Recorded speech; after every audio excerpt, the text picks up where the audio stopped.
Donc, tout d'abord, merci encore pour cette invitation à participer une nouvelle fois à ce passionnant séminaire et pour l'avoir lancé en fanfare avec Jason Mittel, qui a une profonde influence sur mes travaux, peut-être toi aussi Anaïs.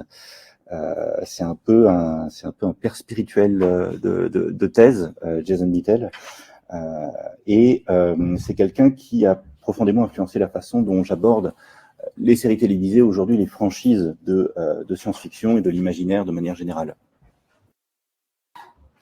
Je vais commencer par un petit, on va dire presque un avertissement. Je vais peut-être faire quelques jugements de valeur sur les séries contemporaines. Jugement de valeur cadré, mais cadré nécessairement dans cette optique de s'interroger sur ce qui fait une bonne histoire. Alors, il n'y a pas de critère universel d'une bonne histoire, mais Marie-Laure Ryan le rappelle parmi d'autres. On s'est souvent intéressé, et c'est ça le paradoxe d'ailleurs de la narratologie structuraliste, c'est qu'elle a eu au départ des visées descriptives et elle a fini parfois par avoir certaines prétentions prescriptives. Et entre-temps, tout ce qui concerne la façon d'écrire une bonne histoire suivant les critères donnés à une époque et dans une culture spécifique, ces choses-là se retrouvent souvent dans les manuels de scénario et il se trouve que à l'Institut européen de cinéma et audiovisuel, je donne des cours de scénario. On apprend à écrire des séries, autant que faire se peut dans notre petite formation. Et ce qui fait que, fatalement, mon regard, il est tout aussi théorique que pratique. Donc, en plus d'être un acafan, donc un académique fan de ces objets, ce qui déjà pose la question de la subjectivité du regard, en plus, j'ai tendance à échanger énormément avec mes étudiants sur comment on raconte cette histoire en épisode, quelle est la meilleure façon de la raconter. Donc des questions qui se rapportent presque d'ailleurs à la notion de tellability. C'est ce que Marie-Laure Ryan notamment surnomme la storyology. Les séries télévisées, elles ont énormément évolué. On en parlait, Anaïs, aujourd'hui, beaucoup d'entre nous qui travaillions sur les séries, on se met à travailler sur les franchises, puisque finalement, non seulement ces séries s'insèrent de mieux en mieux, de plus en plus facilement dans des franchises transmédia, le calendrier est beaucoup plus clément aujourd'hui avec ces petites séries de 6 épisodes, j'aurai l'occasion de revenir dessus. Tu en as parlé dans les cahiers d'anthologie, Anaïs, dans Marvel Cinematic Universe et chez Star Wars, ces petites séries qui fonctionnent comme des mini-événements qui s'insèrent dans le calendrier des films. De la même façon, il y a aussi énormément de séries que consomme, j'ai envie de dire, la jeunesse, puisque nous sommes déjà vieilles et vieux. Et la jeunesse consomme énormément de contenu sériel sur TikTok, sur YouTube. Ce sont des séries, c'est du contenu éditorialisé, qu'il soit documentaire, semi-fictionnel, fictionnel. C'est du contenu qui se présente comme une série. Et Paige Ruth, si je ne me trompe pas, le caractérise notamment par une forme sérielle qui est non téléologique de manière générale, c'est-à-dire qu'on en revient à proposer des occurrences sans but ultime de l'intrigue. De manière générale, l'archivage des vidéos, que ce soit notamment sur TikTok ou sur Insta, se fait de manière antéchronologique. Et enfin, contrairement à ce qui se passe sur Disney+, par exemple, on peut vous proposer de regarder tout le Marvel Cinematic Universe dans l'ordre. Et enfin, il y a cette question de la suppression possible du matériau au fur et à mesure. Et il y a aussi, j'aurai peut-être l'occasion d'en parler à la fin, d'autres formats encore très intrigants comme l'Actual Play. Je vous donne un avant-goût, ce sont les gens qui jouent à Donjons et Dragons sur Twitch en live. C'est encore un autre univers. Mais de toute façon, qu'est-ce qu'une série télévisée aujourd'hui? Alors, fatalement, quand je démarre le cours série à l'IECA, il y a toujours un jeune étudiant, une jeune étudiante pour me dire mais les séries la télévision, ça n'existe plus. Donc, on travaille sur cette histoire de cette histoire du petit écran, mais effectivement, les choses sont en train d'évoluer énormément. Et dans le même temps, vous connaissez le proverbe, plus les choses changent, plus elles restent les mêmes. Et en un sens, c'est ce que raconte Sean O'Livan dans son article sur les 6 éléments qui, pour lui, sont le cœur de toute manifestation sérielle, l'itération, la multiplicité, le momentum, l'élan, le world building, ce qu'il appelle personal, c'est au-delà des personnages, les réseaux de personnages, la façon dont ils s'organisent, et enfin la question du design qui se rapproche un petit peu de ce que Jason Mitchell justement nomme l'esthétique opérationnelle, c'est-à-dire ce moment où la fiction notamment va attirer l'attention sur le fait qu'elle est artificielle, qu'elle est conçue. On sent le puppet master qui est le ou la scénariste derrière qui tire les ficelles. Ces éléments, on les retrouve dans tous les formats sériels que j'ai mentionnés plus tôt, mais on les retrouve peut-être en différentes quantités. Il y en a qui vont plus insister sur le world building, d'autres qui vont plus insister sur la notion d'élan. Il y a peu d'élan, par exemple, notamment de relations entre les épisodes dans une série TikTok. Je vais prendre un exemple de Derrière les fagots. Airplane Facts with Max.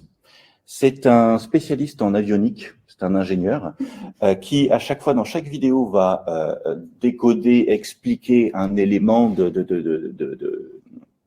ça concerne les avions de manière générale, de l'avionique, et qui va trouver un lien avec un passage du Seigneur des Anneaux.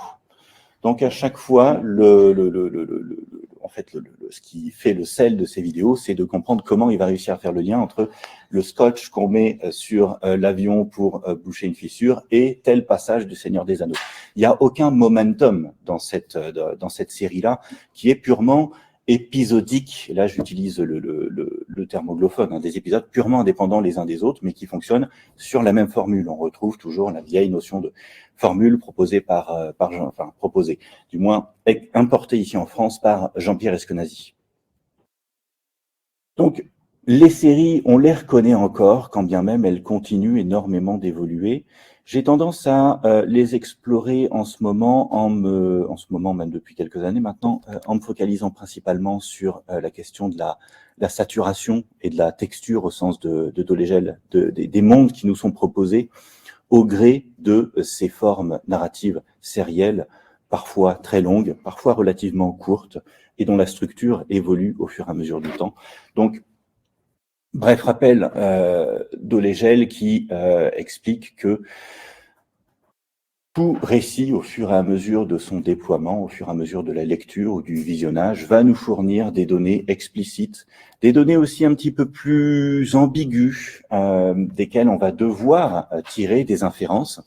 Et enfin, il y a tout ce qu'on n'a jamais exploré, tout ce qu'on ne sait pas encore sur le monde du récit. Bien sûr, cette saturation, elle ne se manifeste pas de manière aussi claire qu'avec ces jolis cercles concentriques. C'est plus quelque chose qui, justement, quand Dolezal parle de texture, il parle bien de quelque chose qui n'est pas lisse. Il y a des endroits où on en sait plus, des endroits où on en sait moins, des endroits où on ne sait rien. Je vais, au gré de cette intervention, mêler deux notions qui, notamment la seconde, nous viennent peut-être un peu plus des sciences physiques, même la granularité est pas mal utilisée aussi en sciences sociales. Donc la première, c'est la notion de granularité. On pourrait aussi prendre l'exemple de la résolution, c'est-à-dire la quantité d'informations. La résolution, c'est la quantité d'informations par... Est-ce qu'on a des tout petits pixels dans l'image ou est-ce qu'on a des gros pixels? Vous verrez que je vous propose 3 résolutions différentes du logo Netflix. Vous en avez une dans laquelle il y a très peu d'informations, finalement. On a des gros grains, on ne verrait presque pas les lettres. Et puis ensuite, j'augmente la résolution, j'ai des grains, des pixels de plus en plus fins qui dessinent les élégantes courbes du logo Netflix. On pourrait aborder la saturation de Dolezal en termes de granularité parce que on ne se pose pas seulement la question de qu'est-ce qui est explicité, qu'est-ce qui est implicite, suggéré, qu'est-ce qui n'est pas fourni. On pourrait aussi s'interroger sur le degré de détail de la donnée, qui est quelque chose que Dolezal commence à faire dans les exemples en fait qu'il donne autour de la saturation, mais que je trouve passionnant quand on s'attaque aux gigantesques mondes que sont par exemple ceux de Star Wars, Star Trek ou du Marvel Cinematic Universe.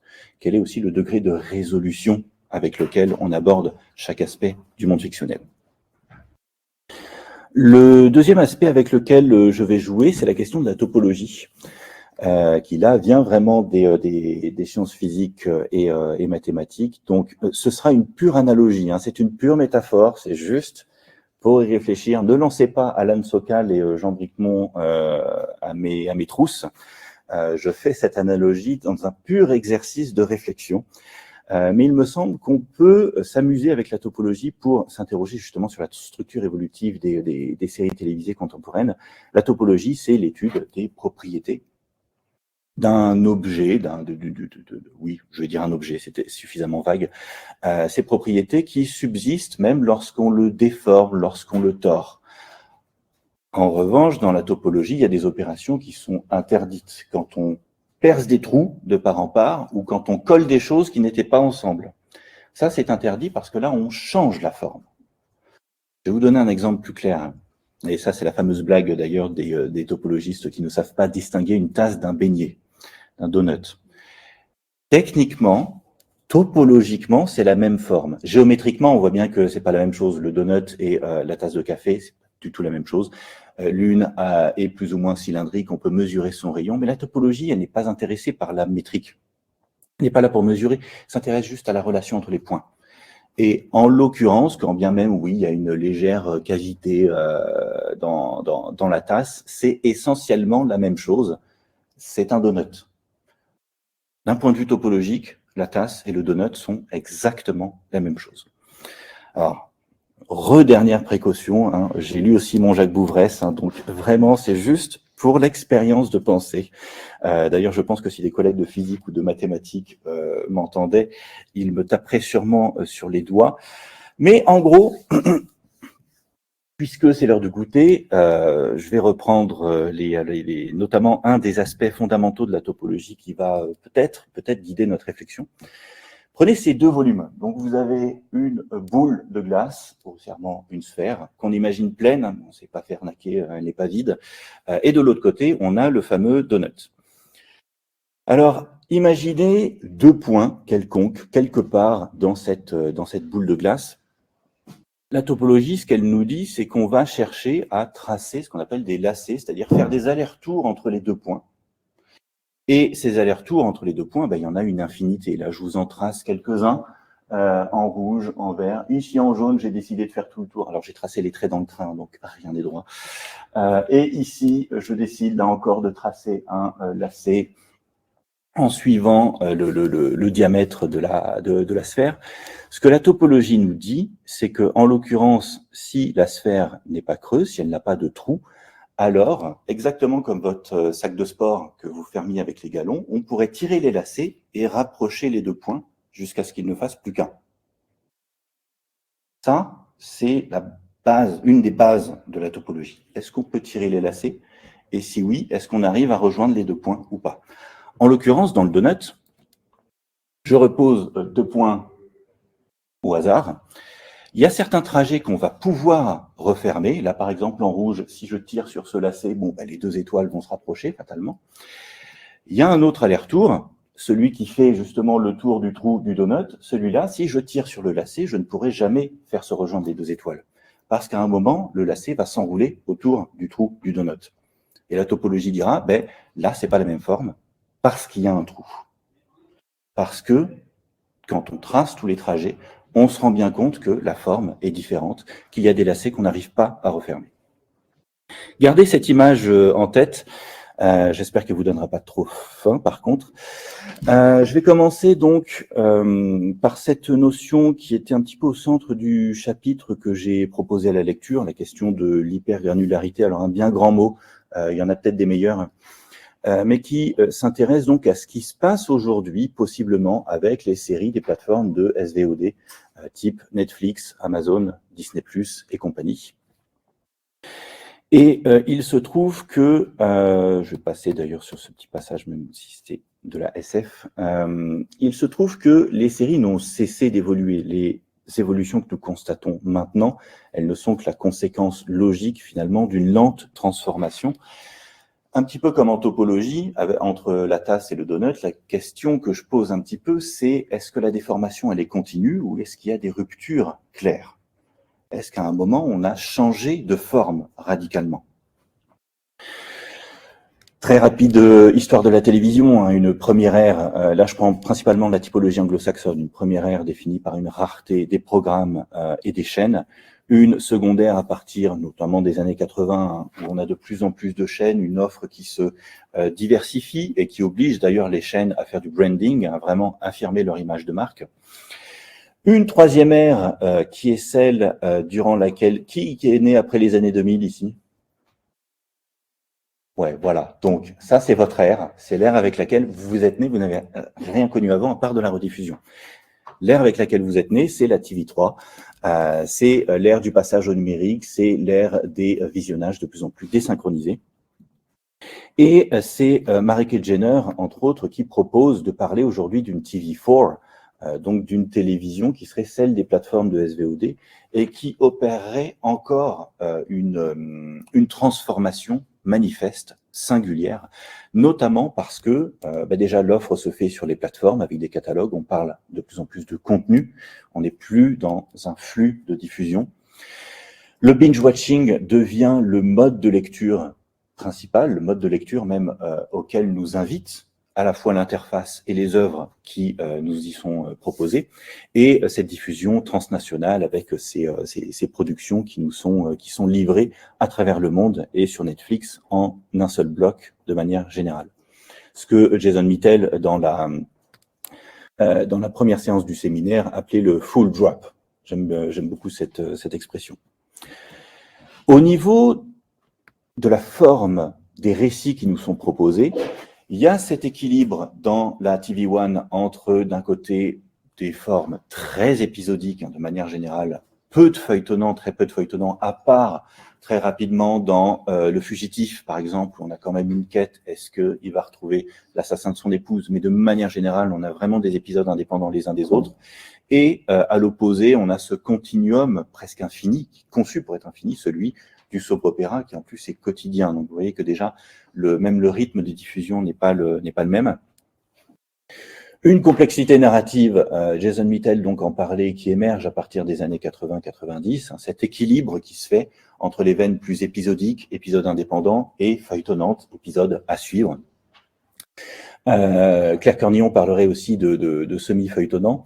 Et d'ailleurs, du point de vue des types de récits qui nous sont proposés, là encore, Claire Cornillon et Sarah Hatchwell nous rappellent que ce qui est intéressant dans ces séries semi-feuilletonnantes, et notamment procédurales, que ce soit des séries médicales ou des séries d'enquête, c'est la capacité qu'elles ont à accueillir énormément de personnages secondaires. Chaque épisode, non seulement fait progresser la biographie des personnages principaux, mais accueille en son sein un personnage secondaire qui va devenir, pour un temps, le centre de l'attention.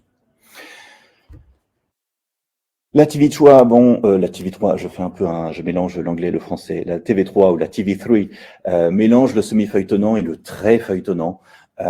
Parfois avec ce que j'ai eu l'occasion d'explorer dans mes premiers travaux, c'est cette promesse de dénouement, c'est-à-dire ces séries qui, dès le début, nous disent voilà les grandes questions, les macro-questions, dirait Noël Carroll, qui doivent être résolues pour que le récit soit conclu, soit clos.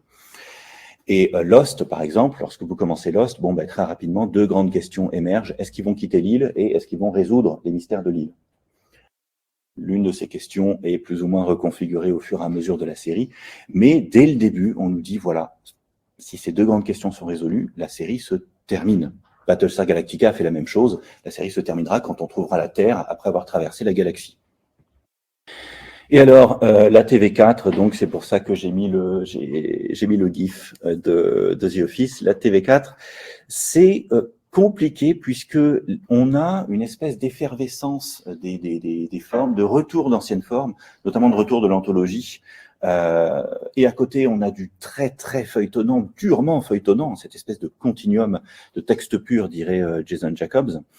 Donc on a des formes extrêmement variées et en même temps, on sent bien que quelque chose est en train de bouillonner là dans la forme sérielle actuellement.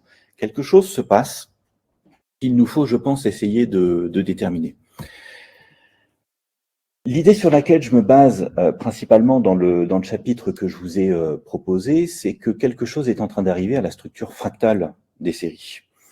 Vous le savez peut-être déjà, de manière générale, lorsque les scénaristes, notamment à l'américaine, là on parle vraiment de l'écriture à l'américaine, se rassemblent dans la salle d'écriture, ils se disent, bon, qu'est-ce qui va se passer durant cette saison? On trace les grands arcs de la saison. Ensuite, on divise ça, on break, on casse ça en épisodes. Ensuite, on casse les épisodes en actes, on casse les actes en scènes. Et éventuellement, là vous voyez, on est dans la salle d'écriture de Better Call Saul, on casse même, il y a tellement de post-it que en fait on a cassé les scènes en différents morceaux de scènes. Là, on a presque déjà le découpage technique sera facile à faire. Donc les séries ont reposé longtemps sur une structure fractale. Je ressors toujours le show romanesco, mais parce que je l'aime beaucoup, puisque quand je le trouvais dans les supermarchés, je disais c'est ma thèse en fait. Les séries ont longtemps fonctionné sur cette structure fractale, ces petites unités qui fabriquent des unités de plus grande ampleur, qui fabriquent des unités de plus grande ampleur. Cette espèce de poupée russe. Et ce rythme sériel se ressentait finalement à tous les niveaux du déploiement du récit, que ce soit au sein d'un épisode, au sein d'une saison, au sein d'une série. Et cette structure fractale, elle a d'ailleurs été longtemps contingente à cet équilibre relevé par Jason Mitchell entre la dimension plus épisodique et la dimension plus sérialisante. Et d'ailleurs, la question que rappelait Mitchell dans la première séance de séminaire, est-ce qu'on peut regarder cette série en prenant un épisode au hasard? C'est aussi typiquement la question que je prends pour parler des degrés de sérialité en cours. C'est le point d'entrée le plus cohérent pour s'interroger sur les formes qui nous sont proposées. Quel est le lien entre les différentes unités qui nous sont proposées? Alors c'est pour ça que je faisais il fut un temps où je faisais des petits schémas en m'inspirant de la méthode proposée par Henrik Hornbring sur la série Alias. Donc en m'intéressant à la façon dont les arcs narratifs à l'échelle de toute une saison, les grands fils rouges d'intrigue d'une saison, vont être mobilisés ou pas dans tel ou tel épisode. Et puis parfois, il y a des grands fils rouges qui vont proposer des sous-fils rouges, en quelque sorte, des sous-questions, qui vont alimenter le fil rouge principal. Parfois, ça peut être des étapes dans une quête en particulier. Ce qui fait que donc, je cochais, je mettais des couleurs qui de toute façon ne sont pas en harmonie. Donc ne vous interrogez pas sur les couleurs, je suis très mauvais en couleurs. Mais un de mes objectifs, en suivant finalement la logique proposée par Henrik Hornbring, c'était de voir la structure de la narration à long terme, de voir émerger la structure de l'intrigue.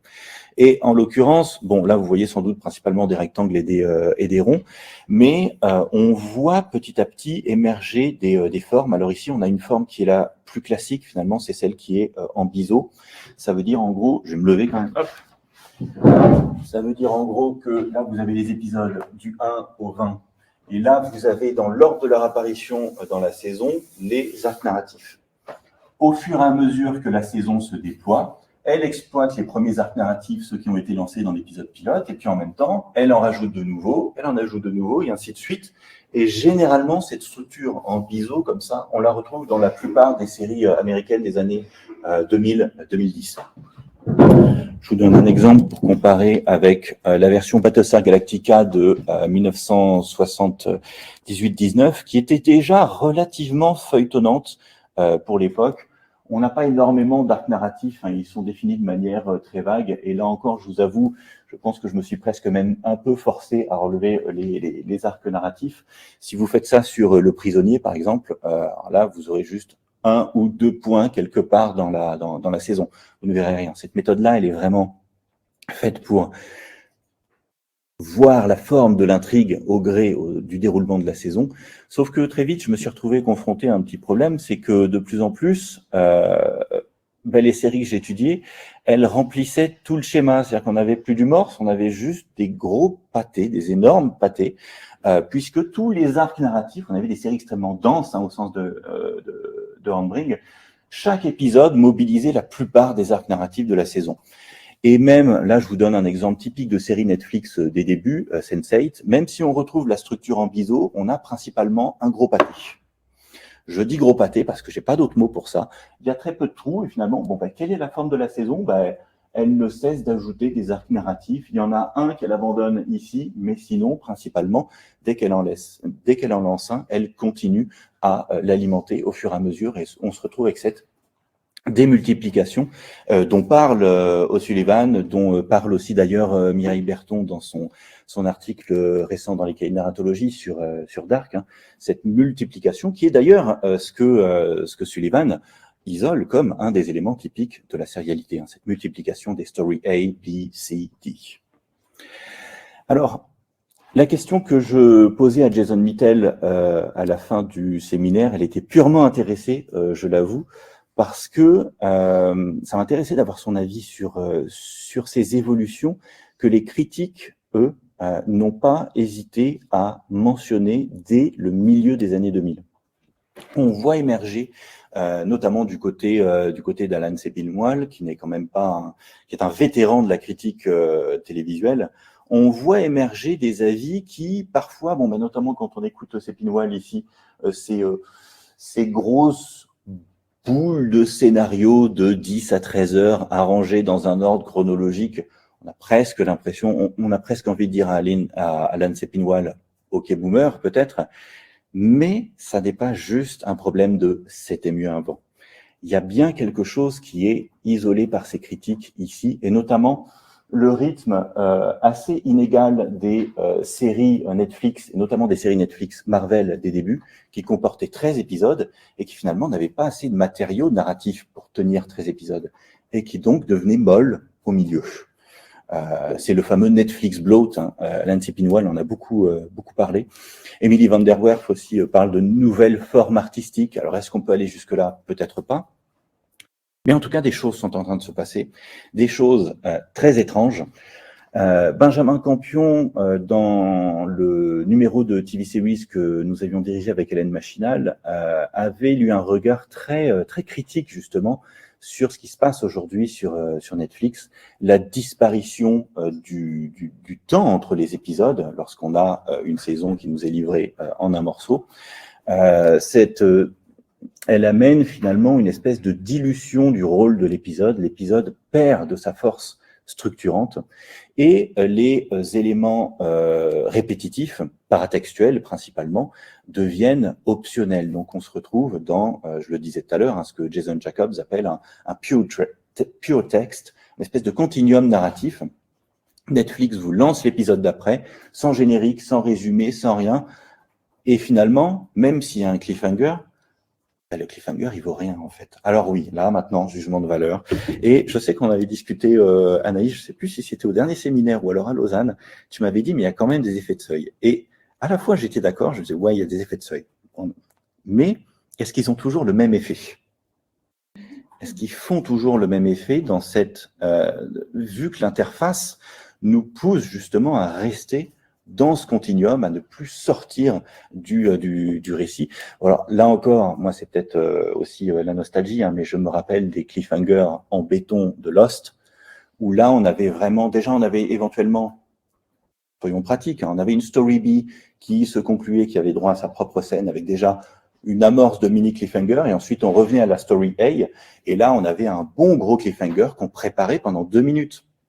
On avait une préparation et un paiement qui valait le coup. Aujourd'hui, j'ai l'impression d'être vieux quand je dis, mais sur Netflix, je vois rarement des cliffhangers qui valent le coup, qui ont été préparés et qui donnent surtout aussi leur unité à l'épisode. Parce que c'était ça aussi qui rendait le cliffhanger si fort dans une série comme Lost, par exemple. C'est qu'il était en lien avec tout ce qui s'était raconté dans l'épisode avant. Il parachevait l'unité de l'épisode, en quelque sorte. Mais je suis sans doute peut-être trop vieux pour les séries Netflix. En tout cas, il me semble vraiment qu'il y a quelque chose qui se passe ici au niveau de la structure fractale de certaines séries. Alors pas toutes, je vais pas jeter le bébé avec l'eau du bain. Notamment, je trouve que même Netflix a commencé à réviser un petit peu sa copie, puisqu'ils se sont bien rendus compte au milieu des années 2010 que ça marchait pas. Vous aurez remarqué que les saisons ont fini par rétrécir. Donc on en arrive aujourd'hui à généralement 8, 9, 10 épisodes, ce qui est devenu un format standard. Disney+ et Apple TV aussi arrivent à fonctionner avec des épisodes qui, déjà parce que les séries sont souvent diffusées de manière encore hebdomadaire, mais les épisodes eux-mêmes conservent un minimum d'unité. Alors, au-delà de la mise en série, au-delà de la mise en feuilleton, est-ce qu'il n'y a pas une forme de mise en soupe? Et Là, j'enlève le jugement de valeur. La soupe, ça peut être délicieux, mais la soupe, c'est pas un rôti. C'est pas la même chose. Ça n'a pas la même forme, ça n'a pas la même texture. Et là, j'utilise texture à la fois dans mes métaphores culinaires, mais aussi texture au sens de Dolégel, la texture du récit. Ce qui nous est donné à voir, à comprendre, à percevoir au gré du déploiement, ça ne nous est pas donné dans le même ordre, ça ne nous est pas donné de la même façon. Peut-être que les séries sont juste en train de muter au fur et à mesure, comme la chenille dans son cocon qui se réorganise. Toujours est-il que si j'en reviens, c'est vraiment pas pour vous donner faim, mais si j'en reviens à ma boule de glace et mon donut, il me semble que ces gaps sur lesquels O'Sullivan insiste, et il n'est pas le seul, Jason Mitchell insiste aussi dessus, Sarah Chuel insiste dessus, ces gaps qui nous invitent à rêver en quelque sorte la série entre les épisodes, ça c'est notamment Sarah Chuel qui le dirait, eh bien ces gaps, ils ont disparu, ces espaces de réflexion dans lesquels on pouvait laisser décanter tel ou tel épisode. Et à la place, qu'est-ce qu'on nous propose? On nous propose de binge-watcher 8, 10 heures de contenu qui, en plus, sera oublié au final, parce qu'il est de moins en moins remarquable, en quelque sorte. On vous propose du contenu, mais ce contenu, il est oubliable, parce qu'on a envie que vous passiez à l'autre tuile de l'interface, à un autre contenu, et ainsi de suite, et ainsi de suite, et ainsi de suite, en fonctionnant sur la fameuse FOMO, la Fear of Missing Out. Oh, j'ai pas regardé le dernier truc à la mode, donc, et on enchaîne, et on n'a plus forcément de temps, et en plus, on regarde de manière désynchronisée, donc on n'arrive plus à échanger. Il me semble que les séries, là, je vais sonner comme un vieux, c'est terrible, mais les séries des années 2000, elles avaient des trous, et ces trous, ils avaient une fonctionnalité, comme le trou du donut a d'ailleurs une fonctionnalité qui permet de mettre sur son doigt éventuellement pour en prendre plusieurs, alors que, et là je vais prendre une forme alimentaire qui est peut-être moins péjorative que la soupe, les séries Netflix, c'est plus une grosse boule de glace. Alors c'est très bon, mais ça fond vite. Et il y a rien à l'intérieur, il y a juste plus de glace. Je vous cite ici juste rapidement O'Sullivan sur les gaps. C'est marrant d'ailleurs comme O'Sullivan et Sarah Chuel, Claire Cornillon se rejoignent sur cette idée de rêver la série entre les épisodes et qui d'ailleurs qu'on pourrait même rapporter à la question de rêver des programmes entiers. Mark Fisher en parle dans ses ouvrages sur les questions de l'anthologie, le concept qu'il a récupéré de chez Derrida, la façon dont lui a pu rêver, fantasmer en quelque sorte des vieux formats. Et quand il re-regarde les séries aujourd'hui, il se dit c'est pas que c'est nul, mais c'est pas ce à quoi je m'attendais. C'est pas ce que j'avais reconstruit dans ma tête au fur et à mesure. Si vous avez vu le film I Saw the TV Glow, c'est un film qui parle aussi de cette idée de rêver un programme et finalement de concevoir quelque chose, une autre diégèse dans sa tête, presque en fait un head canon, comme diraient les fans. Alors, juste petite référence gratuite à Stargate. Il me semble que ce qui se passe aujourd'hui aussi avec les plateformes de SVOD, étant donné qu'elles sont transnationales, étant donné qu'elles se sont émancipées des grilles de programmes nationales, ce qu'elles essaient de déployer, c'est une espèce d'espéranto des séries télévisées, le format le plus tout-terrain possible.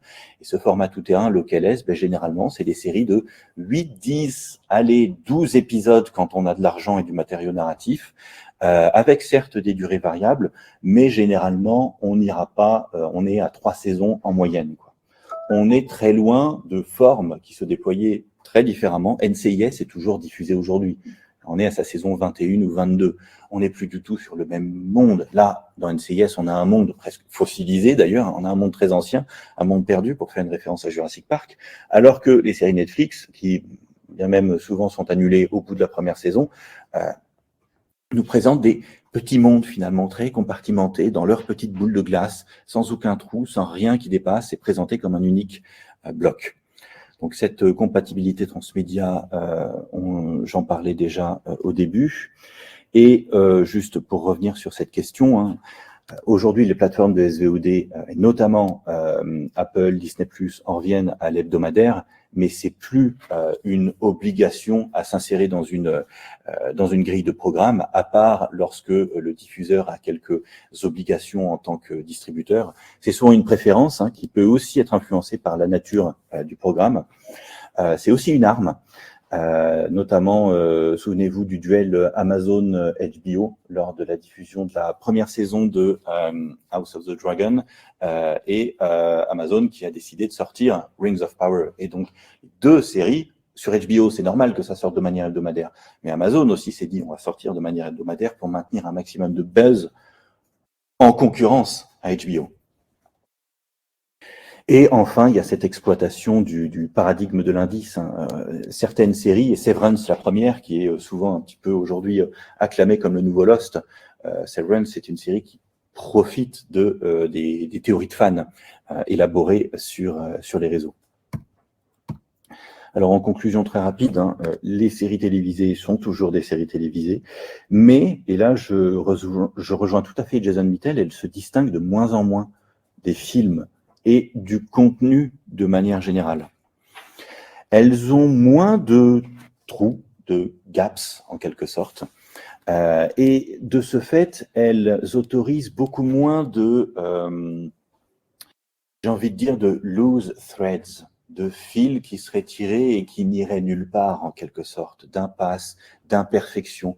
Elles se présentent comme des espèces de blocs monolithiques, quand bien même, et là encore, Mittal le rappelait lors du premier séminaire, même les séries Netflix aujourd'hui s'autorisent quand même ce fameux épisode j'appelle ça les épisodes de détour. Pensez à Haunting of Hill House par exemple, avec tout l'épisode en plan séquence. Ces épisodes qui, d'un point de vue formel ou du point de vue de ce qui nous est présenté au sein de la diégèse, s'écartent de la formule. Mais c'est presque les seuls écarts qui semblent tolérés aujourd'hui dans cette forme qui m'apparaît quand même un petit peu monolithique. Et il y a donc cette perte d'une structure qui était plus fractale. Alors, ça ne veut pas dire qu'elle ne va pas revenir, cette structure fractale. Ça ne veut pas dire qu'on ne va pas trouver de nouvelles structures, qu'on va réussir à les faire fonctionner efficacement. Je pense qu'on est encore dans une zone aujourd'hui, une zone de flou dans laquelle on restructure justement les séries télévisées. Alors, parlons un peu de voyage dans le temps, puisqu'il me semble que 12 Monkeys a été mentionné. C'est toi, Thomas, qui a mis l'image dans le cours Arch, si je ne me trompe pas, le cours Moodle. Voilà, dans le Moodle. Eh ben, on va parler un peu de 12 Monkeys comme ça, et on va parler de déplacement temporel rapidement, puisque je trouvais presque intriguant d'ailleurs que l'article de Mireille Berton, celui qu'elle a proposé sur Dark, ne fasse pas référence à Paul Booth, qui il me semble, a été le premier à se poser la question de est-ce que le voyage dans le temps ne serait pas lui-même une modalité devenue aujourd'hui omniprésente de la complexité narrative avec la dimension multiverselle. Booth, dès 2010, 2011 et 2012 avec son ouvrage, il s'interroge sur le déplacement temporel, à la fois au niveau du récit, donc avec des flashbacks et des flash-forwards, mais aussi avec le voyage dans le temps, qui complique ici l'ordre chronologique des événements de l'histoire. Et pour lui, Booth, le déplacement temporel, c'est d'abord une façon finalement de permettre au public de s'adapter à l'uber-simultanéité contemporaine, à cette perte d'historicité proprement postmoderne, et de gérer finalement ce timey-wimey dans le cadre toutefois rassurant de l'épisode qui sort semaine après semaine, dans le cadre même un cadre temporel qui est rassurant, celui du calendrier des séries. Alors c'est un peu l'argument avancé par Paul Booth, qui, d'ailleurs, me semble-t-il, n'a pas connu énormément de succès, quand bien même il s'inscrivait un petit peu dans l'histoire dans l'histoire des débats sur la complexité narrative. On parlait de Dark aussi, et Mireille Berton en parle très bien, de cette narration labyrinthique dans laquelle, en fait, tout est lié, et qui m'évoque également ce que Haris Moussouzanis proposait déjà pour Lost, c'est-à-dire cette idée que de plus en plus de récits aujourd'hui fonctionnent sur ça. Non seulement ce sont des puzzles, des labyrinthes, mais encore, ils nous invitent à penser que tout est lié. Ils nous invitent presque à penser en mode conspirationniste, en fait. C'est déjà le cas de Lost, avec toutes les théories. Des théories de fans, c'est quoi? C'est des espèces de théories de la conspiration. Comme les fans de Pixar imaginent que tous les films se déroulent dans le même univers parce que. Et ils vont chercher des preuves qui ne font sens que dans leur système théorique. Moussoud Zanis relevait bien que ces narratives of interconnectedness, elles sont liées peut-être à une interprétation un peu biaisée de la théorie du chaos, qui à la base était censée être, justement, on parle de systèmes trop complexes pour être déterminés et proprement cadré, calculé, et qui finit par devenir une espèce de science de la globalisation, comme il le dit. Quand on pense aujourd'hui théorie du chaos, on pense au papillon qui bat des ailes à Tokyo et qui provoque un ouragan une semaine plus tard à Los Angeles, et on se dit, ok, donc la théorie du chaos permet de calculer tous les liens de cause à effet. Alors qu'en fait, la théorie du chaos, justement, elle dit le contraire, elle dit non, on ne peut rien calculer. Mais voilà, les théories de fans nous amènent à réfléchir en mode conspirationniste, comme ici Charlie dans It's Always Sunny in Philadelphia. Et vous noterez que les séries à énigmes, justement, elles fonctionnent énormément sur cette idée de lien. Vous allez voir, je vais essayer de remettre de la topologie là-dedans, parce qu'elles nous invitent à tisser des liens, et en plus, elles mettent en abîme des personnages qui eux-mêmes enquêtent et créent ce qu'on appelle un peu comme dans les séries policières, des crime boards. Ici, vous avez Gravity Falls avec les Big Mysteries d'une série animée qui se destine à un public jeune, mais qui aussi qui vise aussi à un public plus vieux, puisque c'est Twin Peaks, mais en série d'animation, avec les liens entre tous les Big Mysteries. Ici, vous avez Fringe, où on situe les enquêtes sur une carte de la côte est des États-Unis. Si vous vous souvenez de cet épisode de Homeland, dans lequel le personnage de Carrie Mathison classe toutes les infos par couleur, c'est son supérieur qui comprend qu'en fait les couleurs correspondent à une chronologie et permettent justement de, là encore, vous voyez, topologiquement, je ne sais pas si on voit très bien sur l'image, mais de manifester un trou, c'est-à-dire qu'il y a très peu d'informations en jaune, il y en a plein en vert, en bleu, en rouge, et les personnages se rendent compte que, en fait, le terroriste sur lequel on enquête depuis des années, on se rend compte qu'il y a une année sur laquelle on ne sait rien. Et en fait, c'est cette année qui est la clé de tout, et d'ailleurs, clé de tout qui nous a été révélée à nous, public, dans l'épisode d'avant. Donc, ça n'est un trou dans le donut que pour les personnages. Pour nous, c'est un plein. Ici, je vous montre Personal Interest, vous voyez toujours ces réseaux, ça c'est Alias, avec le plan entre les différents agents terroristes. Lost, bien entendu, avec ses multiples cartes, la série qui nous invite non seulement à regarder la carte, mais encore à la revoir. Il y a énormément de références au revisionnage dans Lost, revisionnage qui là encore est typique de la forme sérielle. O'Sullivan le répète. Et 12 Monkeys, bien entendu, avec la manifestation du djinn, donc cette espèce de nœud temporel généré par d'innombrables voyages dans le temps qui ne font finalement que compliquer la timeline et la rendre, la verrouiller en quelque sorte, la rendre immuable. Ce fameux djinn qui est représenté à plusieurs moments. Ici, donc, djinn, on l'appelle démon, ce nœud temporel complexe. Vous verrez qu'on trace de manière générale toujours des lignes entre des éléments. Créer du réseau finalement. C'est la même chose dans Flash Forward où c'était dessiné à la craie. C'est la même chose dans Heroes, là je vous cite série des années 2000 qui copiait Lost déjà, dans laquelle on voit un personnage qui a relié tous les événements, cette fois-ci en 3D dans une salle avec des fils sur lesquels il a pendu des articles de journal, ou encore la timeline de Riversong, qui voyage dans le temps, mais pas dans le même ordre que le docteur, qui est le personnage principal, et donc il se rencontre dans le désordre. Bien entendu, la timeline de Dark, ici plutôt l'arbre généalogique, en fait, puisque c'est l'arbre généalogique qui renferme la clé de l'énigme. Heureusement, l'image n'est pas suffisamment grande pour ne pas vous spoiler, mais voilà, l'idée c'est qu'il y a un nœud central, et vous voyez d'ailleurs comment dans Dark, comme dans 12 Monkeys, cette idée de la topologie, on la retrouve presque explicitement, c'est-à-dire qu'il y a toujours un nœud, il y a toujours une singularité au milieu qui provoque tout le reste. On peut tout réduire, toutes les causes et effets, on peut toutes les réduire à ce nœud en particulier. Et d'ailleurs, vous noterez que dans Dark fait exactement la même chose que 12 Monkeys, c'est-à-dire que le nœud est une personne. Je ne spoilerai pas plus. Donc ça, c'est généré par les fans. Je voulais faire des jolies visualisations sur Dark, mais en fait, le site internet, alors vous voyez quand même les traces ici, le site internet de Dark propose déjà éventuellement, ouais. C'est de ce côté.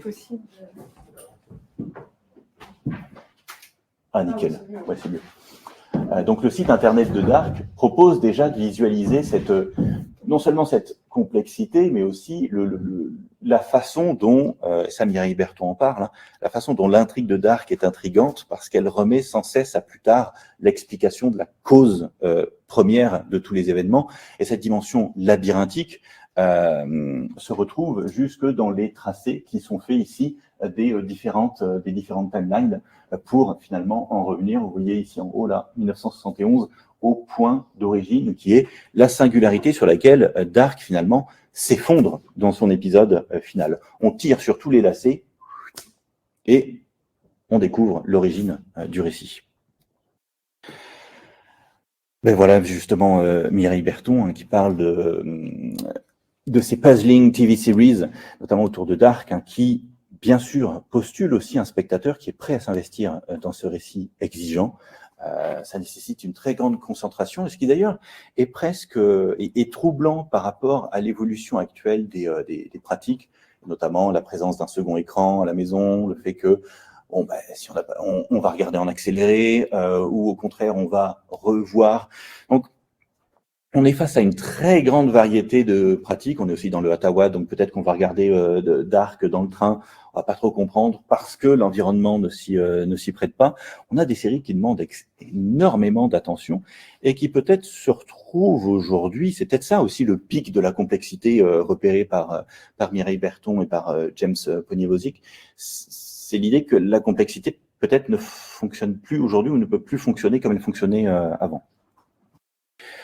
Alors, pour un colloque un peu plus tôt dans l'année, celui organisé notamment par Jessino sur les boucles temporelles dans les séries, j'ai eu l'occasion de dessiner. Alors ça va spoiler, attention, hein, je prévois. Et on voit bien qu'effectivement, là je vais vous en montrer juste quelques-unes, hein, mais quand on trace les trajectoires temporelles, on voit bien qu'effectivement il y a une montée en complexité de ces trajectoires. Là je vous montre Babylon 5, on est dans les années 90, jadis, même moi j'étais petit, et là on a une boucle temporelle qui est très concrète hein, à l'échelle de la série tout entière, mais qui est relativement simple. On avance un peu, on a Lost, et là, Lost, déjà, vous voyez que j'ai été obligé de faire des lignes qui ne sont plus droites, ce n'est plus de jolis allers-retours représentés aussi par des cercles, parce que les trajectoires des personnages sont déjà un petit peu plus complexes. Il y en a qui se suivent à certains moments, et ensuite ils se désolidarisent de la trajectoire, ils partent dans leur propre trajectoire, et se retrouvent après. Donc, c'est un petit peu comme si on avait des lacets, mais entre le point A et le point B, il y a un lacet qui est plus court qu'un autre. Ça produit des formes assez intrigantes. De la même façon, j'avais eu l'occasion de creuser, ça c'est la franchise Star Trek. Alors là, on est à l'échelle d'une franchise, pas juste d'une série, et c'est de même tous les allers-retours à travers le temps, et notamment les timelines d'ailleurs alternatives hein, qui sont générées, mais qui sont sans cesse effacées pour préserver la timeline d'origine, celle qui voit émerger l'utopie de la Fédération des Planètes Unies. Et j'en arrive à 12 Monkeys. Je n'ai pas fini mon schéma sur 12 Monkeys. Je n'ai que les 2 premières saisons. Et les 2 premières saisons, elles sont encore jolies, c'est encore des jolis cercles parce que c'est comme ça que je code les allers-retours. Certes, c'est des allers-retours clairs entre le futur, une époque, la mission a échoué, mais on a un nouveau renseignement, on revient au point de départ, on est renvoyé à une autre époque, ainsi de suite. C'est encore de très jolis allers-retours, très cadrés. Le problème, c'est que dans les 2 dernières saisons, ça se complique avec 12 Monkeys. Les allers-retours ne sont plus aussi simples. C'est un petit peu comme si vous preniez le train. Vous partez d'une gare, vous arrivez à une gare B, et puis ensuite vous revenez, mais à une gare C. Vous revenez pas à votre gare d'origine, ce qui crée des trajectoires beaucoup plus complexes qu'on commence à voir à émerger là déjà dans les 2 premières saisons. Et là, fatalement, ça aussi, Mireille Berton en parlait, ce travail que les fans et les universitaires fournissent aussi pour décoder ces puzzles, il est vital. En l'occurrence, moi, je me suis retrouvé confronté à un problème. Je m'appuyais sur le wiki de 12 Monkeys, sauf que le wiki de 12 Monkeys ne détaille que les résumés des épisodes des 2 premières saisons. Donc ensuite, j'ai plus de résumé des épisodes et je me suis dit, ah mince, comment je fais mes petits schémas, comment je repère les dates. Mais ce travail, il reste vital, hein, ce travail de cartographie, pour comprendre justement comment ces structures elles évoluent possiblement, que ce soit à l'intérieur des diégèses ou au niveau du récit lui-même et de sa structure.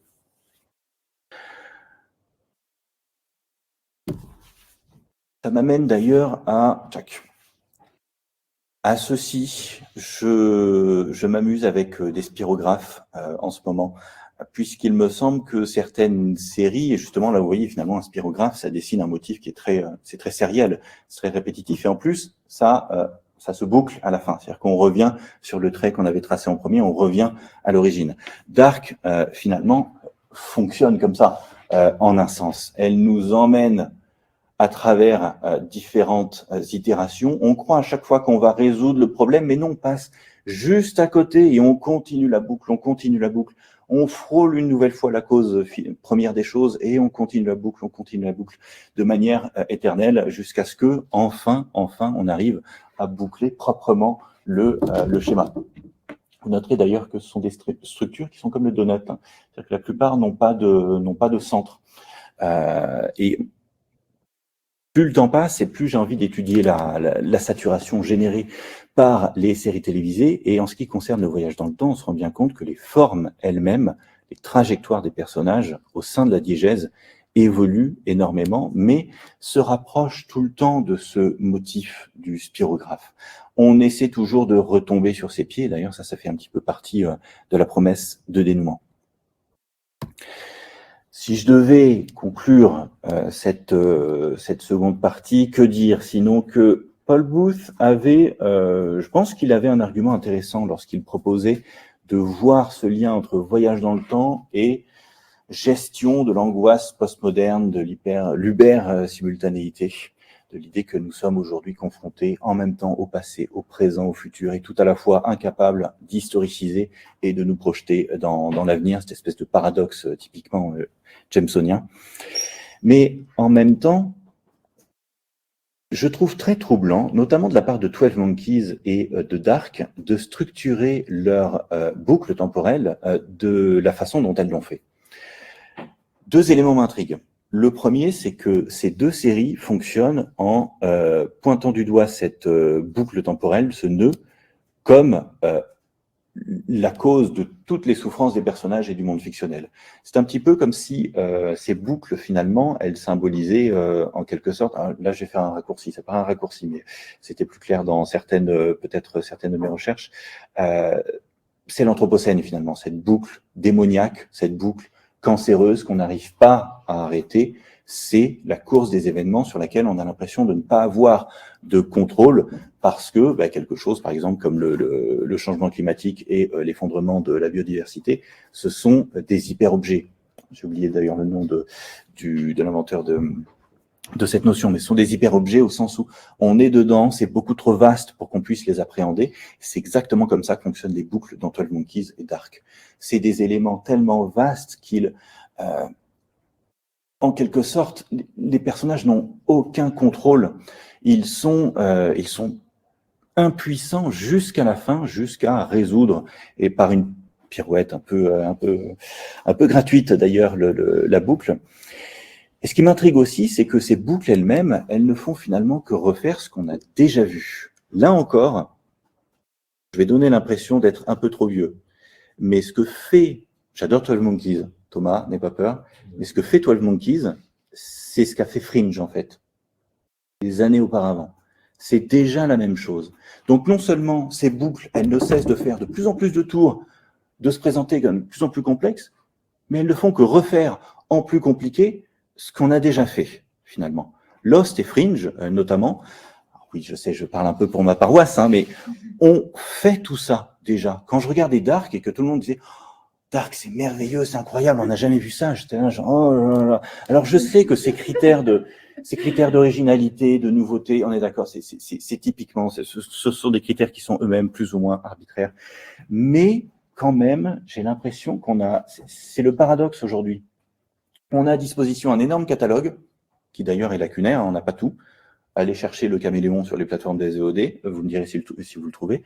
Mais dans le même temps, on oublie ce qui s'est fait avant. Et on refait toujours la même chose. J'ai beaucoup aimé 12 Monkeys parce qu'en un sens, elle prenait des libertés et elle osait parfois proposer des fils qui dépassent, des choses qui sont pas lisses, alors que Dark, c'est vraiment, pour moi, c'est le monolithe de 2001, l'Odyssée de l'espace. C'est très joli, mais c'est comme les films de Christopher Nolan pour moi. Le concept a l'air génial, l'exécution est carrée. c'est lisse, il n'y a pas un point d'accroche. 12 Monkeys se permet des choses, notamment, Thomas, tu t'en souviens du coup, l'épisode où Jennifer se retrouve durant la Première Guerre mondiale, mais elle voit tout en mode carnavalesque, confetti, au lieu de voir du sang. Il y a des choses qui sont proposées dans 12 Monkeys qui ne le sont pas dans Dark. Mais je suis dans le jugement de valeur, donc j'arrête. Et juste pour revenir sur cette idée, hein, j'ai l'impression qu'on perd aujourd'hui cette capacité des séries à se mettre en quelque sorte en danger, à sortir du modèle de cette espèce de bloc. C'est-à-dire que la structure du récit et les diégèses qui nous sont proposés sont toutes les deux très carrées, monolithiques. Alors, je vous propose de sortir de la science-fiction pour la dernière section et assez rapidement d'évoquer une autre forme sérielle assez atypique. Enfin, assez atypique, plus vraiment atypique aujourd'hui vu son énorme succès, ce qu'on appelle l'actual play, donc celles et ceux qui jouent à des tabletop RPGs, hein, des jeux de plateau qui se jouent sur table, des jeux de rôle qui se jouent sur table, comme Donjons et Dragons, et qui y jouent en diffusant les parties en live, notamment sur Twitch ou sur d'autres services, et qui ensuite vont archiver ces vidéos et les proposer, les mettre à disposition, là encore de façon tantôt antéchronologique, tantôt chronologique, tout dépend si on a fait une playlist, pour les proposer au visionnage. Je vais notamment m'intéresser à Critical Role. Qui connaît Critical Role dans cette salle éventuellement ? Je suis pas étonné. Mais Critical Role, c'est finalement la partie visible de l'iceberg, puisque avant Critical Role et notamment suite au succès de Critical Role, énormément d'autres séries se sont mises en place, des séries d'actual play, qui consistent donc déjà en du live stream. Donc il y a une diffusion en direct. Hein. On retrouve ce charme de la diffusion en direct grâce au live stream. Et c'est Julia C. Blow qui s'interroge notamment sur la possibilité que l'actual play soit un nouveau média. Est-ce que c'est un nouveau média ? Bon, sa proposition est intéressante. En tout cas, ce qu'on peut dire, c'est que l'actual play reste peut-être dans le champ des séries télévisées de manière très, si on le définit de manière très large. En tout cas, ce qui est certain, c'est que dans ces parties, on a un très haut niveau de granularité, un très haut niveau de détails. Alors, je vous montre un petit peu rapidement à quoi ça ressemble. Je vous montre des photogrammes, mais vous aurez l'idée. Donc, c'est très fixe pour le coup. On a des caméras qui sont, ici, c'est Critical Role. Donc, on a des caméras qui sont dirigées vers les joueurs et joueuses. Une caméra pour Matthew Mercer, le maître de jeu, le MJ. Et ici, dans ce carré, soit on affiche les sponsors, soit on va afficher les statistiques des personnages, puisque Donjons et Dragons, vous le savez peut-être, si vous avez vu Stranger Things, ça se joue avec des dés. On calcule les succès des attaques en fonction des caractéristiques des personnages. Donc on fait des maths, hein. Il y a beaucoup de maths dans Critical Role. Ou parfois, on va aussi montrer les maquettes avec les miniatures lors de combats assez denses, combats qui parfois peuvent prendre des heures. Le plus long dans le Critical Role, d'ailleurs, il dure 7 heures, je crois, 6-7 heures. 6-7 heures de combat contre un ennemi. Donc, vous avez une configuration très fixe, en split screen, et chaque épisode dure en moyenne à peu près 4 heures. Ce qui fait que je reviens à cette fascinante présentation de Jason Mitchell dans la première séance du séminaire où il comparait Lost et Succession et où il disait finalement si on met tous les épisodes de Succession bout à bout, ça fait 1 saison et demie de Lost. On peut faire le même jeu avec Game of Thrones et Critical Role. Game of Thrones en 8 ans nous a proposé 70 heures de fiction. Alors forcément, on est d'accord, fiction en prise de vue réelle, avec énormément de travail derrière. C'est normal que ça prenne du temps, on est d'accord. Mais à côté, voilà, Critical Role, on atteint ce genre de chiffre. On a 115 épisodes pour la première campagne. Campagne, c'est-à-dire une campagne est principalement déterminée par un arc narratif ou des arcs narratifs principaux qui vont arriver à leur terme à la fin de la campagne. Donc c'est un petit peu comme si c'était une saison finalement, la campagne. Mais c'est une entité beaucoup plus grande. On a 115 épisodes pour la première campagne, diffusée en 2 ans. 141 pour la seconde 2018-2020 et 121 pour la troisième entre 2021 et 2025. Ce qui fait qu'en gros, au total, si vous voulez rattraper les 3 campagnes de Critical Role, il y a 1500 heures de visionnage. Et ce, sans compter les contenus paratextuels, notamment de commentaires à la fin de chaque séance, les éléments « Ah, t'as bien joué » ou « t'as mal joué ». Vous avez 1500 heures de contenu à regarder. Et ces 1500 heures, vous vous doutez bien qu'au bout d'un moment, soit il y a du vide à l'intérieur, soit pour remplir tout ça, on atteint un énorme niveau, un niveau très fin de détail. C'est exactement ce qui se passe, puisque généralement, je ne sais pas si je peux d'ailleurs vous montrer une petite... Peut-être que ça n'apparaîtra que pour vous, du coup, et pas sur le Zoom. Mais très rapidement, un exemple de ce qui est proposé. Hop. Je ne sais pas si j'ai du son.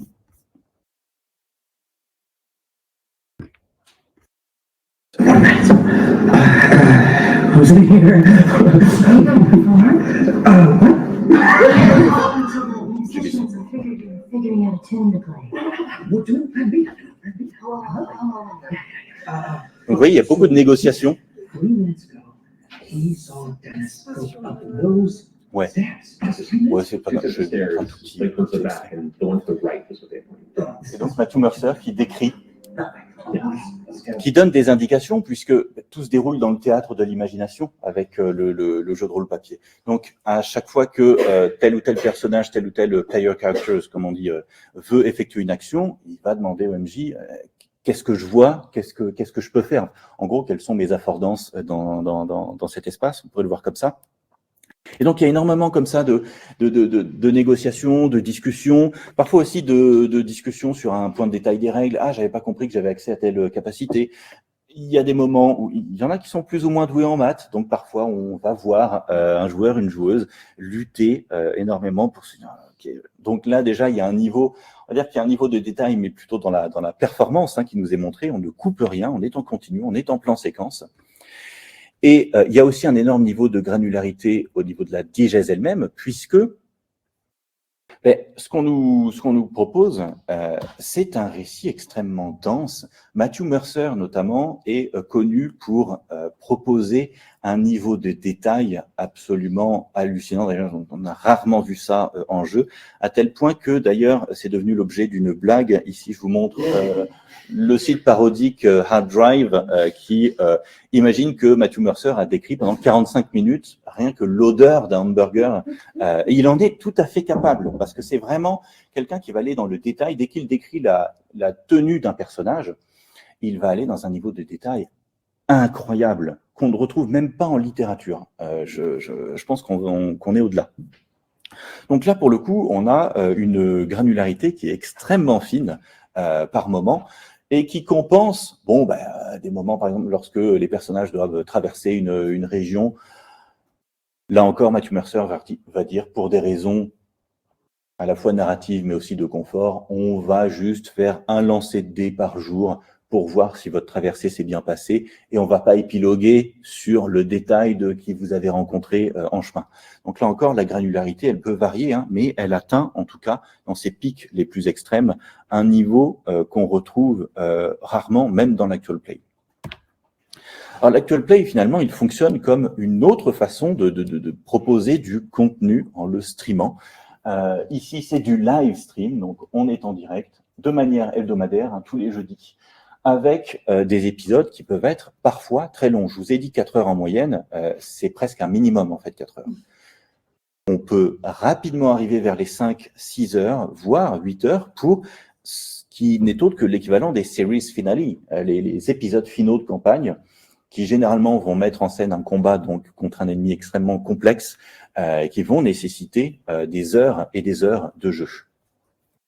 On retrouve de la même façon, on a presque l'impression en tout cas de retrouver ce modèle infini de narration, étant donné que la narration est quand même très interactive. Certes, le MJ a une idée en tête pour l'arc narratif de sa campagne, mais les actions des joueurs et joueuses pourraient tout à fait pousser à réécrire complètement l'arc narratif. Ce qui s'est passé d'ailleurs dans certains moments de la campagne numéro 2, où les joueurs et joueuses ont fait une action que Matthew Mercer n'avait pas du tout prévue.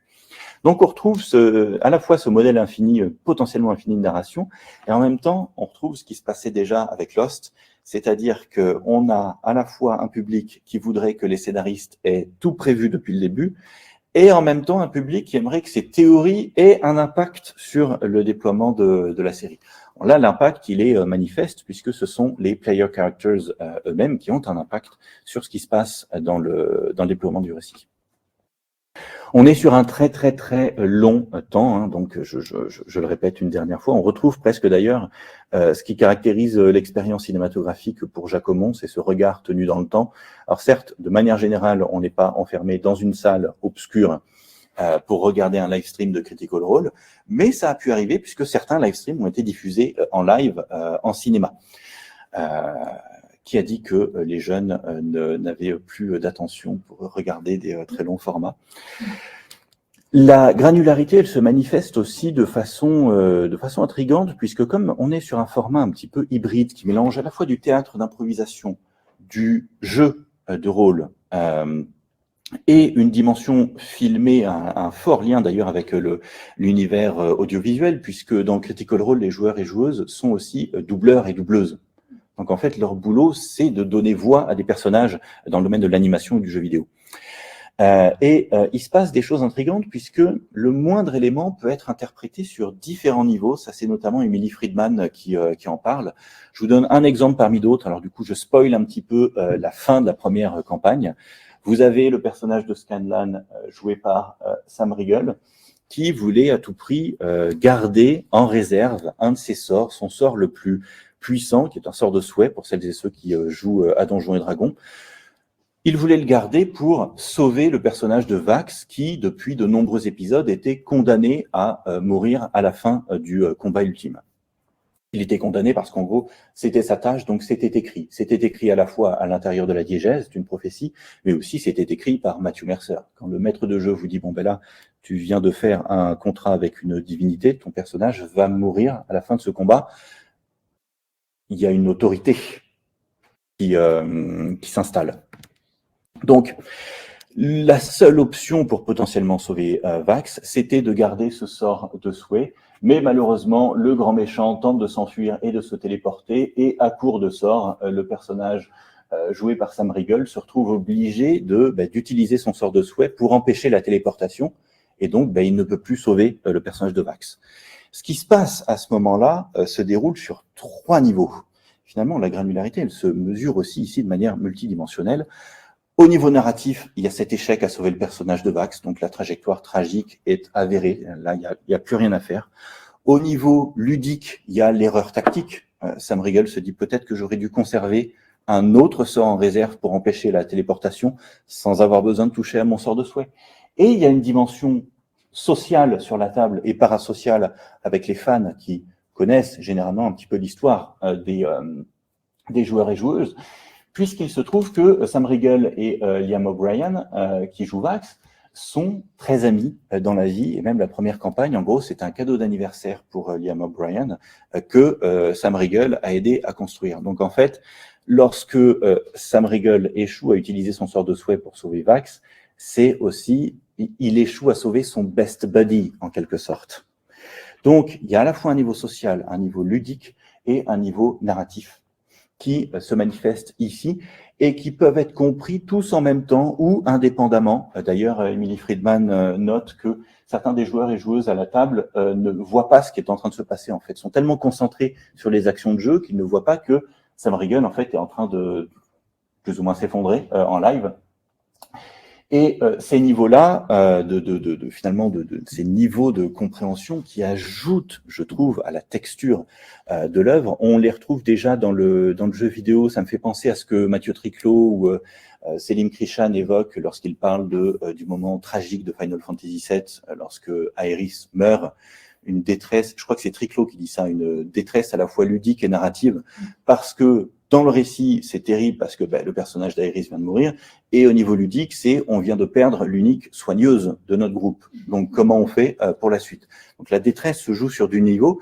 Ici, la détresse de Sam Riegel se joue sur 3 niveaux, possiblement 4, d'ailleurs, si on isole, comme le fait un peu Friedman dans son article, dans son chapitre que je cite juste après, là, entre le social et le parasocial, à proprement parler. Voilà, celui-ci, j'ai rapidement surligné. Sachant que, ce qui est marrant aussi avec Critical Role, c'est que, certes, le temps de l'actual play est très long, mais il se retrouve lui-même petit à petit abrégé. Il y a deux façons d'abréger Critical Role, si jamais vous voulez rattraper les précédentes campagnes. La première, c'est ce qui s'appelle littéralement Critical Role Abridged.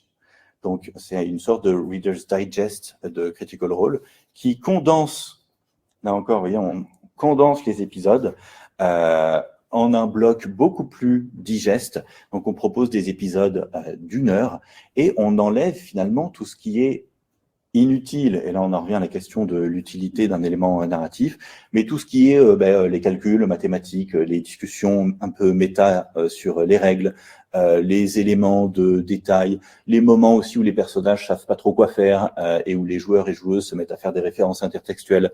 On enlève tout ça pour... Là encore, on retrouve presque cette idée de Jason Jacobs, c'est de retrouver le pur continuum narratif. Voilà ce que vous devez retenir de tel épisode. On a supprimé 3 heures de contenu pour vous proposer la version abrégée. De la même façon, les séries animées qui sortent sur Amazon et qui adaptent les premières campagnes, vous aurez peut-être vu passer Legend of Vox Machina qui adapte la première campagne. Il y a Bell's Hells Mighty Nine qui va adapter la seconde bientôt. Là encore, on procède par réduction à l'essentiel, d'autant qu'en plus, là, dans l'adaptation animée, on enlève tout ce qui concerne l'univers Donjons et Dragons. Donc, tout son lore, ces monstres particuliers, tous ces éléments-là, on les met de côté pour conserver uniquement ce qui s'est déroulé, les interactions entre les personnages, en gros. Et on mobilise un vocabulaire beaucoup plus général des univers médiévaux fantastiques, des dragons, des morts-vivants, mais on ne cite plus explicitement, comme le fait Stranger Things, par exemple, Vecna, qui est quand même très codé Donjons et Dragons. Ça, sur la série Amazon, on n'en parle pas, on l'exclut. Et de fait, de la même façon, une campagne qui faisait près de 500 heures se retrouve finalement réduite à ce format très commun. D'ailleurs, c'est des épisodes de 20 minutes.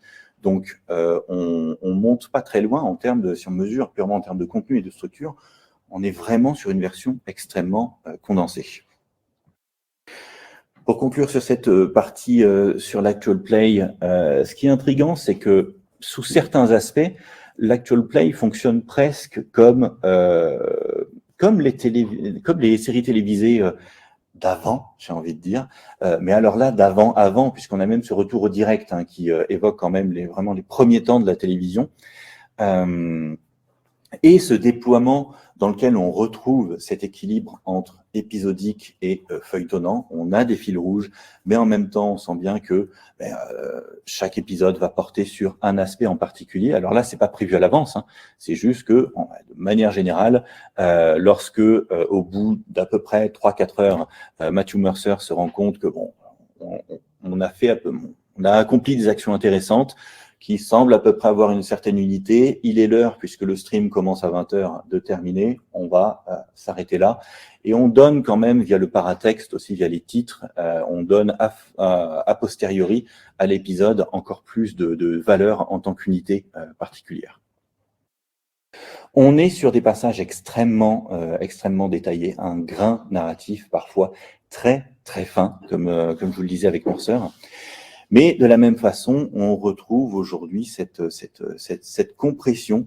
On enlève tous les éléments qui dépassent, tout ce qui finalement n'est pas lisse, pour proposer des versions un peu plus lisses, justement, qui seront ouvertes à un public beaucoup plus vaste, puisque le but de Legend of Vox Machina, par exemple, c'est de faire découvrir Critical Role à celles et ceux qui n'ont pas envie de passer 4 heures à regarder des gens jouer à Donjons et Dragons, et qui préfèrent regarder.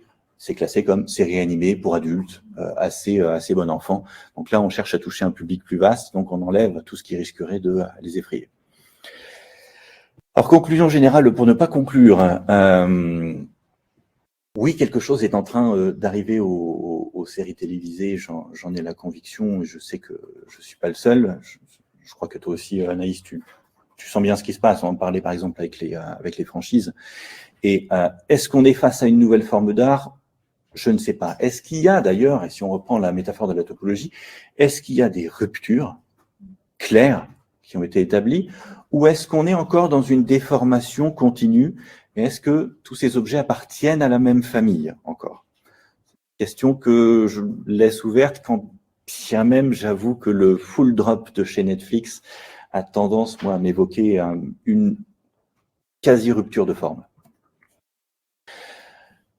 Ça a toujours été ma conviction, hein, les séries télévisées, tu le sais toi aussi, hein, la science-fiction, la fantasy, souvent aux avant-gardes. Et là, en l'occurrence, en ce qui concerne l'évolution des séries télévisées, soit avec cette idée de peak complexity que propose Berton, que propose Ponivosi, si j'y arrive, je le prononce mal, soit on est face à des changements qui annoncent la fin cataclysmique d'une ère, les séries télévisées ne savent plus quoi faire, ne savent plus comment se déployer aujourd'hui, ou alors, petit côté plus positif, en fait, on est en train d'assister à une reconfiguration, peut-être un peu douloureuse par moment, mais une reconfiguration complète qui annonce une nouvelle ère de la télévision. Et enfin, je vous ai proposé, parmi d'autres, hein, on aurait pu parler des backrooms, on aurait pu parler de chaînes TikTok en particulier. Je vous ai proposé l'exemple de l'Actual Play, puisqu'il me semble à la fois réemployer des éléments finalement très classiques, hein, lorsqu'on étudie les séries télévisées et leur histoire, on se rend compte que l'Actual Play fonctionne un petit peu comme des séries des années 80-90. Et dans le même temps, il y a certains aspects et notamment cette réduction par le passage à d'autres formes via l'adaptation, via le transmédia. On sent qu'il y a ce retour du lisse, ce retour du bloc, ce retour finalement du contenu le moins compliqué possible, en quelque sorte, mais je fais un dernier jugement de valeur, je m'arrête là, et je suis ouvert aux questions ou aux critiques, si vous en avez, allez-y.